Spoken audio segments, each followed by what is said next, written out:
This is Paladins, motherfucker!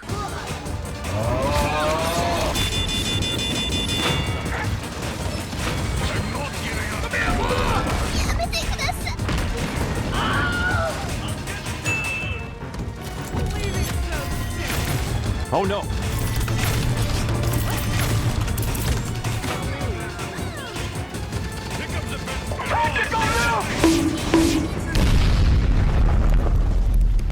So this is Paladins. It's a 5v5 hero shooter by Evil Mojo Games, an internal studio of its publisher Hi-Res Studios, the same people behind Smite. You have 3 game modes. Siege, which is capture and push the point. Team Deathmatch, the name says it all, and Onslaught, which is Team King of the Hill. Paladins boast character customization through builds that you can make for your characters. You can do it through talents and deck building. My dick's the talk of the town. Each character has 3 talents that drastically change how a character can be played. For example, Victor has talents where his gun becomes a 3-shot burst instead of automatic. His grenades hit wider, or when he sprints, he heals. Then for deck building, you can choose up to 5 cards that will improve certain aspects of abilities or the champion itself. Going back to Victor, you can have cards that improve his sprint by gaining ammo if he sprints, or reduce his recoil when he shoots. These cards can be improved up to a certain point so you can fine-tune your build. With the amount of characters Paladins currently has, this leads to endless customization. Paladins has 4 roles for the characters: tank, damage, flank, and support.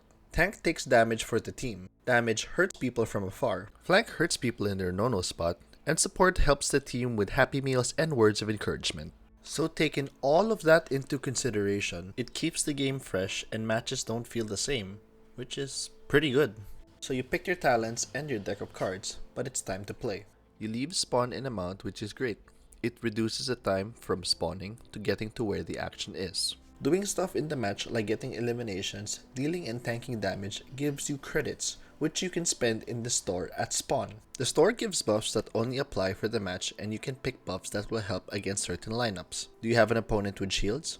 Get the increased damage to shields buff. Do you have an enemy that goes invisible? Get the buff where you can see invisible units if they are close enough. This incentivizes good gameplay, as the better you do, the more credits you can spend, which makes your character better. The closest competitor to Paladins is Overwatch, and I'm not gonna discuss which is better in this video.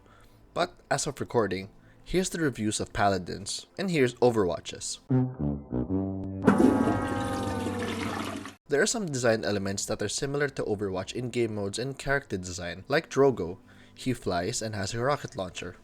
Pharah also flies and has a rocket launcher. Or Fernando, who looks like a knight with a giant energy shield. Reinhardt also looks like a knight with a giant energy shield. But despite that, they feel like their own characters. Overall, Paladin's character design is pretty unique. You have a stone lady, you have the giant worm thing that turns into a wheel. Yeah! Damn! I'm at the Paladins is great. Buck! You got Vivi from FF9 and a 2-headed dragon. I think you can tell which one's my favorite. Breakfast! You have an elementalist that can summon an AC 130 in the form of a fucking dragon. What's up, fuckers? Best thing about Paladins is that it's free. You can spend your money to buy cosmetics. You can buy skins separately for your character or your character's weapon. You can earn in-game currency called gold by completing quests and generally playing Paladins. You can use gold to buy new champions and certain skins. You can buy bundles such as the deluxe editions, which include champions and additional goodies. You don't have to buy the skins, although you will have to spend some money to have access to all the champions, which is a downside for me, but not too much. Paladins does cycle free champions for a certain amount of time until a new batch of champions is selected. Try them out and find out what you like and spend your gold on what you think you'll enjoy. There's not much to say on what I don't like. Most of it for me is the fact that I have to buy a pack to unlock all champions, but that's nitpicking at this point. Overall, Paladins is pretty good. A solid product that delivers in-character variety, gameplay variety, and customization. From skins being separate to weapon and character, and the sheer number of ways you can customize your character and playstyle. I think the best part of Paladins has been the consistency of it. I've been off and on with Paladins, and it's always been fun getting into it, and now I think this is the most I've played Paladins. It's a great game to just hop in, shoot some enemies, and have a great time. Best with friends, if you have any. I have not explored ranked yet, but maybe in the coming future. If that's something you would like to see, leave it in the comments below. And that's Paladins. Thanks for watching. I'm out.